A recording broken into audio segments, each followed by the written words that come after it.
I don't really want to say this, but why is it that the amount you send is less than what your sister Maggie sends? Maggie sends as much as $1,500 every month. Do you feel a sense of responsibility as an older sister? Mom, you should be grateful for whatever you receive. It can't be helped since Abby is financially strained. The words from my mother and sister hurt. To think that I was invited for a meal together after so long, only for such a topic to come up. Ever since we were children, my mother always favored my younger sister, leading her to look down on me. I want to leave this place as soon as possible. I am Abby. I have a son in the first grade of elementary school, and my husband and I are thinking about having another child. However, it's uncertain if our financial situation will allow it. It's not that I have complaints about sending money to my mother, who lives alone, but working part-time for half the week and knowing that my sister also sends money gives me mixed feelings. My mother has always favored Maggie, who is 3 years younger than me. As a result, I naturally became closer to my father. Since I was very young, my father always showered me with love. However, my father passed away just as I entered junior high school. It's not that my mother completely ignored me, but there was a clear difference in how she treated me and my sister. Our household finances became even tighter, and my mother started working after having been a homemaker, drastically changing our lifestyle from when my father was alive. Facing vague concerns about the future, my mother said to me, "If you're thinking about going to university, I'm sorry, but I can't provide the funds for that. There's also Maggie to consider." As a result, I gave up on my dream of attending university and chose a public high school with good employment outcomes. After graduating high school and successfully finding a job, my mother's income and mine brought a little ease to our household finances. As a year was about to pass, my mother said, "Abby, Maggie wants to go to university. I want to support her somehow." What? Somehow. It might be difficult. Sorry. Depending on the university Maggie wished to attend, the tuition would undoubtedly be high. When I told Maggie about it, she said, "I want to study economics." Economics, when you don't even read the newspaper? She usually only reads articles about gossip, scandals, and the activities of celebrities. If it were sociology, I might understand a bit more. That's because it includes media studies. Maggie, as if to argue, raised her voice and said, "I'm not choosing an expensive art major. As my sister, you should support me a bit more. Is your interest in the economics department purely academic, not just about the financial aspect?" Yes, of course. I understand our financial situation at home. I'm not just saying this without thought. Then, I might consider it. After this conversation, my mother and I had a deep discussion about tuition and household finances. And so, Maggie went on to attend her desired university. Not long after, I got married and left my parental home. Even after getting married, I continued to support the tuition fees together with my mother and also continued to send $1,000 every month to my mother's home. My husband understands my family's financial situation and supports me. 2 years later, an unexpected message came from Maggie. "Actually, I've decided to quit university and go to nursing school. Can you support the tuition?" What? Wait. You quit university? For nursing school? Why such a decision? I've thought about my future. That's not enough to convince me. Why didn't you consult me first? I talked to Mom. She said she would support me, but I'm also contributing to the tuition. Don't be mad. The tuition for a vocational school is cheaper than university. That's not the point. Anyway, I've already decided to go to the nursing school. There's nothing I can do about it now. My mother has always been lenient with Maggie. I doubted whether Maggie, who prefers being taken care of over taking care of others, could fulfill her role as a nurse. This time, you're not allowed to quit halfway through. Don't worry, I understand. If you ever feel unwell, talk to me, okay? Don't say such ominous things. Thank you. Maggie's casual words of gratitude made me feel uneasy. It was about 6 months after Maggie started nursing school. Sis, I'm in trouble. I've run out of money. What? Did you break something? How rude. I went out with some seniors at school, and before I knew it, I had spent it all. Help me. What about mom? I've already spent the money from mom, too. You should avoid such relationships with seniors. There are plenty of reasons, like not being able to focus on your studies. But it's hard to say no to the seniors. I can get useful information for tests from them. Isn't that just an excuse to have fun? Silence was her answer. I took it as an agreement. I have a family to take care of. If you want money to play around with, earn it yourself. I informed her that I was stretched thin with the tuition payments and ended the call. Later, my mother contacted me. She criticized me for not supporting my sister. Why am I the one being criticized? From my perspective, I wonder why you would immediately give her money. What was the specific reason for quitting university? It seemed she couldn't fit in with university life. She felt it was different from what she had expected. When I suggested changing her major or looking for other paths if it was too hard, she decided to pursue nursing. Even so, from my conversation with Maggie, it sounded like she was asking for money to have fun. I then questioned the situation at home. Everyone goes out and has fun occasionally, especially when they're young. It's normal. It seemed my mother didn't care at all that I hadn't had the luxury to go out and enjoy my youth. I felt further discussion was pointless. I can't give any more than I already have. It's cold of you, not even fulfilling your own sister's wish. I'm already putting a strain on my husband. Please understand our situation. Fine, I won't ask anymore. My mother ended the call angrily. After that, the financial demands from my family ceased. 3 years passed while I continued paying for Maggie's tuition and sending money to my mother. During this time, we were blessed with the birth of a healthy boy. Eventually, Maggie graduated from nursing school and secured a job as a nurse. With the tuition expenses gone, we could finally breathe a sigh of relief. My husband was happy about it. He had always readily agreed to support my family financially. He never complained about the financial support I provided to my family. Though he might not feel it, I am deeply grateful for his generosity. After returning to work post-maternity, I was able to continue working thanks to my mother-in-law, who lives nearby and looks after the baby. I can leave work on time and have the support of my colleagues. About 6 months into this busy yet fulfilling routine, Maggie contacted me. Hey, I know you're in a mid-level position at work, but the amount you send to mom has stayed the same, right? What are you talking about? I'm sending as much as $1,500 a month. Even though I'm a newbie, it seemed she wanted to compete over the amount of money sent home. Did you really call just to talk about that? Is that your response? Haha, are you upset because I'm sending more money than you? Why don't you just admit it? Are you drunk? Don't equate our situations. I'm hanging up now. Her action was utterly incomprehensible. I wanted no part in such conversations. Time passed, and on a holiday, I was invited to my childhood home by my mother for the first time in a while. Maggie had also taken the day off, and it turned into a lunch meeting for the three of us. At first, we shared updates on my son's latest developments and our daily lives. But gradually, Maggie's bragging became a focus. The main topic was the fact that she was providing more financial support to the house than I was, as mentioned in the previous call. Maggie, as I mentioned before, you're single and I have a family. I have children, so don't treat us the same way. When I counted, my mother took Maggie's side. But if your sister is providing more support, why is your amount less? You don't even need to pay tuition anymore. Maggie is paying as much as $1,500. Don't you feel a sense of responsibility as an older sister? Abby is financially tight, you know. With my mother's support, Maggie felt emboldened. Such comments put me in a difficult position. Yes, we are financially tight.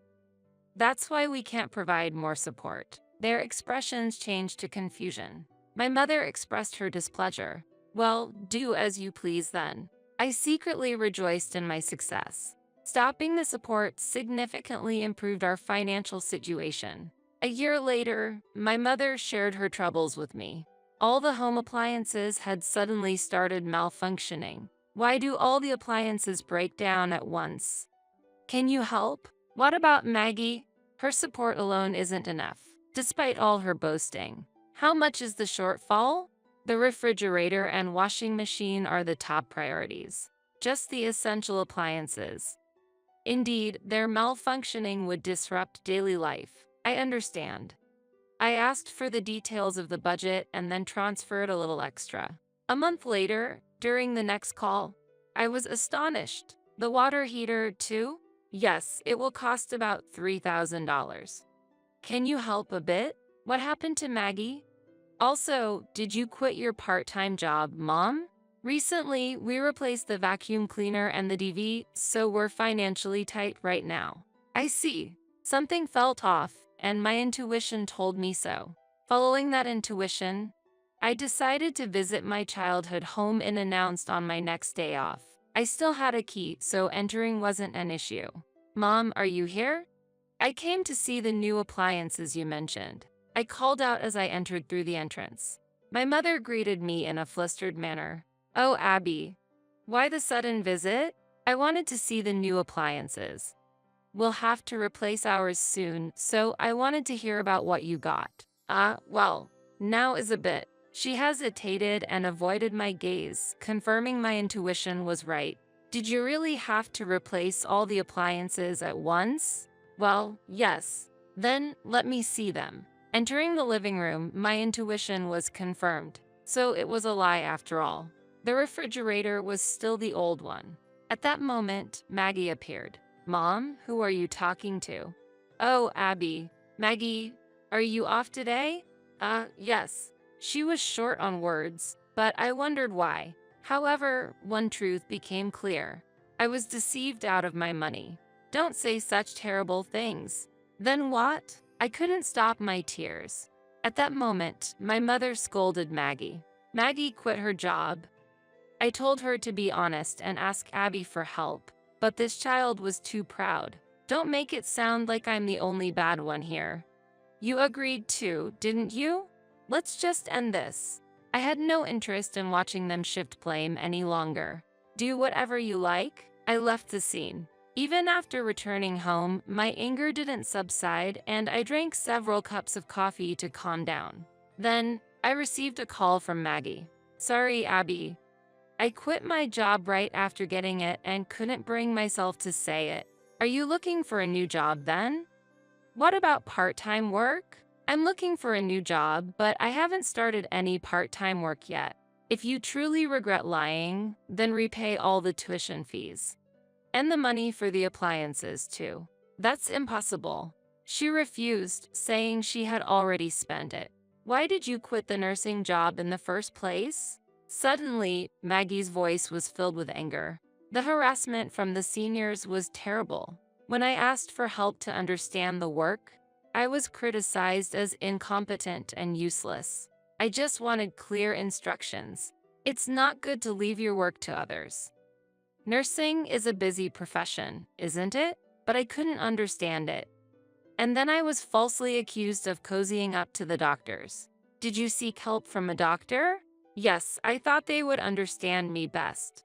I even considered marrying one as well. Maggie was always prone to taking the easy way out. I thought her attitude had alienated her colleagues, leading to her resignation. Why don't you start with part-time work? There are some job openings in the stores on the shopping street. I'll look for a full-time job during this period. Please support me. As expected, she requested ongoing support. This pattern of seeking assistance is clear. I'm sorry, but with a child starting school and wanting to take up hobbies, we can't easily provide support. You need to make an effort to stand on your own. Don't be so harsh. Is it okay for us to be in hardship? Considering the deceit so far, I can't meet that demand. I can no longer provide support.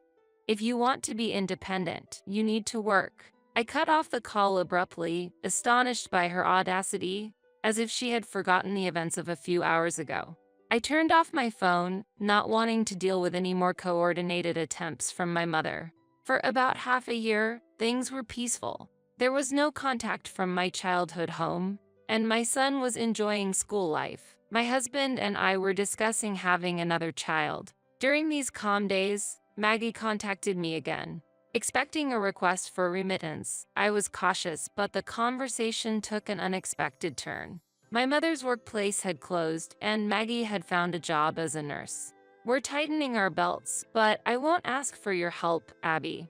Maggie's voice carried a hint of dissatisfaction. "And I'll repay the tuition and the money for the appliances in installments. That's no longer necessary. Consider it support from me. But there won't be a next time." "There won't be a need for a next time," Maggie murmured. Years passed, and Maggie is still working as a nurse. The closure of my mother's workplace might have been a turning point for her to reassess her life. There are no more financial requests from my mother. Our relationship may not return to how it used to be, but if she wants to see her grandchildren, we'll visit. And my husband and I have been blessed with a second child, a girl this time. The sight of my son doting on her is heartwarming. Next holiday, we're planning to go out to the park as a family for a picnic. "This useless daughter-in-law. You're too slow, trash. You should work here all day." As my mother-in-law yelled, I continued washing the dishes quietly, feeling the heat behind my eyes. I couldn't bear it anymore. I wanted to be free. "Are you okay? Do you need some help?" My brother-in-law, who arrived a bit late, asked me this. In a low voice, I answered clearly, "This is my everyday life." Reacting to this, my brother-in-law's face turned red with rage, and he hurried off somewhere. "I'm Jessica, 30 years old. I live with my husband, Peter, whom I married a year ago, and during the day, I work as an office employee, handling clerical work. My husband's parents live in the large house next to ours. My father-in-law is retired due to his age, but he has a history of working for a major trading company and is financially comfortable. The house we live in was also given to us by him. Since our houses are adjacent, I'm often called over by my mother-in-law. At first, it was for minor tasks, but gradually her demands became harsher. You work until 5 p.m., right? Have our dinner ready by 6 p.m. You're off on Sundays, aren't you? I'd like you to change all the curtains and the air conditioner. After work and on weekends, I'm left with the household chores of my husband's parents, leaving me almost no time to rest. My father-in-law is domineering and doesn't talk much, and he doesn't interfere even when he sees me being used by my mother-in-law. My husband has the same attitude. Even though we both work, he believes household chores are a woman's responsibility and doesn't help at all. Even when we plan a date for the weekend, if my mother-in-law contacts us, she insists that we prioritize her, and my husband heads to the golf range with my father-in-law. One holiday, I was replacing the curtains at my in-law's house as requested by my mother-in-law. "Jessica, it's been a while." "Oh, brother-in-law." My husband's brother, Michael, is unmarried and seems to run a small company. He lives far away, so we don't see each other often. I just happened to be nearby and stopped by. "Are you replacing the curtains? Is there anything I can help with?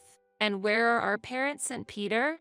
"It's okay. I'm almost done. Your mom is at the hair salon, and Peter and your dad are probably playing golf." "I see. I'm sorry.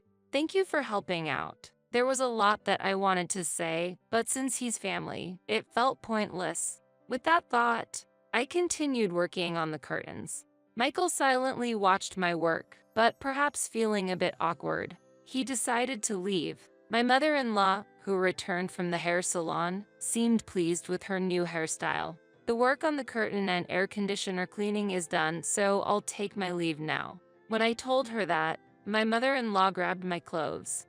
"What? Who said you could go home? What about dinner?" I answered in a panic. "Mother, I have plans even on my days off. So, if you could understand that." Her complexion changed drastically with those words. "What are you talking so high and mighty for? Have you forgotten your place in this house? I felt a chill run down my spine at my mother-in-law's sudden change of demeanor. We are the ones providing you with this lifestyle, aren't we? You married into a wealthy family, so you should be grateful and serve. I was at a loss for words.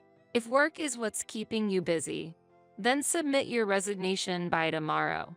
Otherwise, I'll have Peter divorce you. With that, my mother-in-law retreated into her room. I was left in shock. Was the meaning of joining this family to devote myself entirely to them? I headed to the kitchen and started preparing dinner. The next day, I received a call from my mother-in-law. She asked me if I had submitted my resignation. I hadn't yet. Then, I could feel her anger as she said, "Do you remember our conversation yesterday? If you don't submit it by tomorrow, you won't be allowed back in the house." Feeling powerless, I submitted my resignation at work and was set to leave at the end of the month. Amidst the busy resignation procedures, when I returned home, my husband handed me a piece of paper. "We're celebrating Mom's 60th birthday next Saturday. She wanted me to give this to you." I couldn't hide my surprise at the densely written text on the paper. List of attendees, invitation addresses, menu, decoration details, overall flow. I asked my husband urgently, "Am I in charge of all this?" He answered calmly, "Who else do you think will do it? You're the wife of this house, so it's only natural. The day of this birthday party is the day after I quit. I'll be busy with work until then, and I won't have time to prepare. If you could help me." My husband clicked his tongue and said, "Don't complain. We're providing you with a home, so do it properly." With that, he quickly left. I'm expecting a special surprise gift. It's an important day, so please take care of it.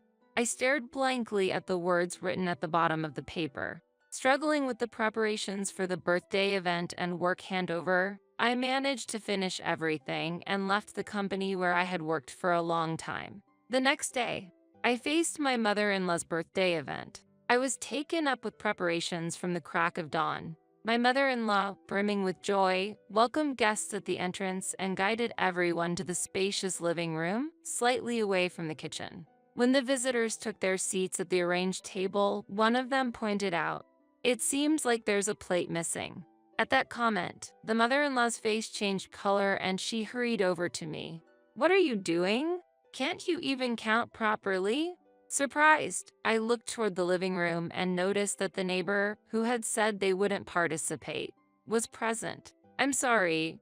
I was informed that the neighbor wouldn't be attending. I'll prepare right away," I replied. As I reached for a plate, my mother-in-law grabbed my arm tightly, her nails digging again. I suppressed a cry of pain as she spoke. "I don't want to hear excuses. You've created such a situation. You're really useless," she said, glaring at me. I quickly apologized and hurried to get the plate. They had already begun drinking, and my husband's face was flushed. His smile seemed almost mocking. Despite feeling repulsed by his smile, I moved towards the kitchen. "Stay in the kitchen all day today. I don't want to see your face," she snapped, then headed back to the living room. I heard her laughing and saying, "Sorry for having such an incompetent daughter-in-law. She's really clumsy." In a corner of the kitchen, I closed my eyes and secretly shed tears. However, there was no time to cry. "Jessica, do we still have beer? Can you get it? Can you clean these dishes later? And we'd like some more snacks." The visitors kept making requests one after another. As if accepting these requests, my mother-in-law raised her voice. "If you need anything, please ask my daughter-in-law. We're happy to host you, so please relax. If there's anything missing, we'll go buy it, so don't worry." She spoke loudly enough for me to hear, then continued having a pleasant conversation with the visitors.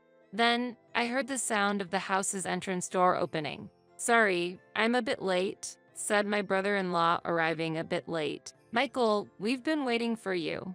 Come here quickly, everyone's waiting." My mother-in-law called him over in a kind tone. I didn't even have time to greet my brother-in-law. In between preparing snacks, I glanced at the piled-up dishes and took a deep breath. I could hear voices from the people in the living room welcoming my brother-in-law's arrival and offering him drinks while I was fully occupied with kitchen work. As I was calmly arranging the snacks, finishing the cake preparations, and about to start washing the dishes, my brother-in-law approached and asked, "Jessica, where are you? Are you finished with the meal? Is there anything I can help with?" He offered. His warm words made my eyes well up with tears. He had been kind like this before when we met at my parents' house. Trying not to show the tears welling up in my eyes, I kept silent and continued washing the dishes. My brother-in-law peered at me. "Are you okay doing all this work alone? Let me handle the dishwashing at least. You must be tired, right?" At his words, the tears I had been holding back fell. In a faint voice, I replied, "This is just everyday life for me." I continued washing the dishes, wiping away the tears that kept flowing. "Everyday life, you say?" He muttered softly, then asked more probing questions. "Has mom always treated you so harshly?" I nodded quietly, avoiding his gaze. "Is that why you had to change the curtains yourself? Did you do it alone?" I nodded. "Does Peter know about this?" I nodded firmly. Indeed, my husband was aware of it. He knew how unfairly his mother treated me, but to him, maybe that was just part of being a wife. Still, I had hoped for words of concern from him such as, "Can I help?" Or, "Are you okay?" Every time I heard my husband's cheerful laughter from the living room, I wanted to block it out. I glanced at my brother-in-law briefly. His kind face quickly turned red with anger, and he dashed toward the living room. I quickly wiped my hands and followed him. In the living room, my in-laws, my husband, and the guests were drinking and laughing joyfully. When my brother-in-law entered, my mother-in-law's face brightened and she spoke cheerfully. "Michael, where have you been? You're always so busy with work. Take a break. Come, sit here." "What are you thinking, Mom?" he said in a deep tone, staring sharply at her. Surprised and slightly perplexed, she replied, "What? Why are you looking so angry?" "That's enough. Apologize to Jessica right now." His reprimand changed the atmosphere in the room. "Did you make Jessica do all the preparation and cleaning today?" My mother-in-law, lost for words, looked at me with cold eyes. Feeling her sharp gaze, I trembled and stepped back. "Is this how it always is? Speak." My mother-in-law answered lightly, "Well, in most homes, it's the daughter-in-law who does the household chores and menial tasks. Jessica knows that, right?" With her words, many eyes turned towards me. Suppressing the trembling in my body, I answered firmly, "I have no intention of working as a domestic helper in your home. I quit my job at your request, but if you continue to use me for menial tasks, I will leave." At my statement, my mother-in-law smirked. My husband remained silent, sulking in a corner of the living room. "Dramatic, aren't you? Leaving like that. How will someone with no ability like you make a living?" My brother-in-law reacted vehemently to that comment and retorted loudly, "So this is how you've always oppressed Jessica and my wife." My mother-in-law's face contorted. "Wife? Michael, are you married?" A surprised guest inquired. Yes, I was. It was a short marriage which lasted only 6 months. And it all ended because of you, Mom. My mother-in-law looked down. Half a year into the marriage, she suddenly asked for a divorce. I asked her why, but she just cried and apologized, never revealing the truth. However, I understood that she couldn't be happy with me. With a heavy heart, I signed the divorce papers. Then, in the silence, my brother-in-law continued with a trembling voice. Later on, I understood after asking her close friend. The reason she wanted to get divorced was you, Mom. When I was away, you abused her, used her for chores, and threatened her not to tell me. I regret not being able to protect her. Blaming you won't change the past, so I didn't tell you. My brother-in-law glared at my mother-in-law with emotional eyes. You're always the same. Oppressing the bride, belittling her, do you enjoy that? You're truly low as a human. My mother-in-law, lost for words, bowed her head at my brother-in-law's words. The guests casted cold, accusing glances at her. My brother-in-law pointed towards my husband. "Peter, what are you doing? You knew your wife was being used, didn't you? Why did you just watch without doing anything?" My husband remained silent, sweating with tension, avoiding eye contact. Suddenly, My mother-in-law shouted. What? Blaming everything on me. The real culprit is. Her sharp gaze landed on my father-in-law. If I may say, your dad was the cause. When you were away for work, he made me work endlessly, insulted me, and robbed me of my time. I'm a victim too. My mother-in-law yelled, directing her anger at my father-in-law. He looked at her, surprised, mouth agape. So, anything you do to your daughter-in-law is excusable? Just because you faced hardships? Is it right to make others suffer the same? My mother-in-law fell silent, at a loss for words. My brother-in-law turned his gaze towards me. Jessica, what will you do? Yes. Pondering over the question, I considered what I wanted for myself. Could I accept the excuses and forgive? Would they improve in the future? Being unemployed, was I to continue serving them? I looked at my silent in-laws and my shrinking husband. My true desire became clear. I wanted to live freely, without my time, life, or job being taken by others. With that sentiment, I looked straight into my mother-in-law's eyes. Mother, I am cutting off my future with Peter. My absence will clear things up for you. I'll do as you wish. That's my special birthday gift to you. Saying that, I grabbed my belongings. I'm sorry, but I no longer wish to have any sort of relationship with you all. Reflect on your behavior and use it to guide your future. Gently urged by my brother-in-law, I headed towards the entrance. In the silent living room, my mother-in-law's crying echoed, and the visitors' cold stares left my father-in-law and husband unable to raise their heads, silently staring at the ground. The next day, I brought my belongings from my previous residence and returned to my parents' house. My husband pleaded desperately, but his silent complicity in my mother-in-law's actions completely cooled my heart, and I firmly declared our separation. Later, I heard that my in-laws' relationship with each other turned sour to the point of not speaking to each other. My brother-in-law welcomed me into an administrative position at his business. You did well. I'm always thankful to you. Here's some coffee, he said kindly. Thank you. Is it time for you to go home? Yes, I need to pick up the laundry and do some shopping. I admired my brother-in-law, who handled everything himself. You do it all by yourself? Yes, I handle my own matters. But, in the silence, I tilted my head. Still, it's lonely being by myself. I wonder if there's someone nice out there. As he said that, he looked at me. I quickly averted his gaze. Seeing my reaction, my brother-in-law asked modestly, Hey, do you have time this weekend? How about dinner somewhere? Surprised, my heart raced, and I felt my face heat up. With excitement, sensing that the freedom I had gained with my brother-in-law's support might affect my future, I looked him in the eyes and nodded firmly.